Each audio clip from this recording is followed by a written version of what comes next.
શું ગમે છે તારા વિશે? શું નથી ગમતું એવી વાળી વાત છે, બધું જ ગમે છે. બ્રો એક વખત વળી નાખો જલ્દી. એ પણ આ સાચો આન્સર હતો કે ના, પછી genuinely, બહુ જ સાચો. અત્યારે 1 વર્ષ પછી be every day there is something જે મને એવું થાય છે, વાહ આના I fall in love again and again. And not just એવું નહીં. હા, અને બધી મારી સ્ત્રીઓને અહીંયા છે ને પોતાના પાર્ટનરને આમ કુણી વાંચો છો, આ પ્રેમ છો તું. પેલા પુરુષ અને બી બધી પ્રેમ આમ મારશે કુણી. 1 વર્ષ જ થયું છે હજુ, 4 વર્ષ થવા દે પછી. આવું બહુ બધા લોકોએ કીધું છે, પણ મને પુરુષ તો અકળાતા છે. અમે તો 1993 માં ડિઝાયરેબલ નહોતા. હા, પણ આ બહુ બધા લોકોએ મને કીધું છે. એટલે આવી કોઈ ચર્ચા નીકળે તો કોઈ કેવું ચાલી રહ્યું છે લગ્ન જીવનમાં, કે બહુ જ મજા પડી રહી છે. હા, હજી તો 1 વર્ષ જ થયું છે ને.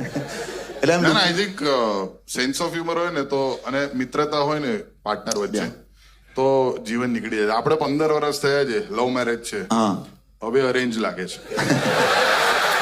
તો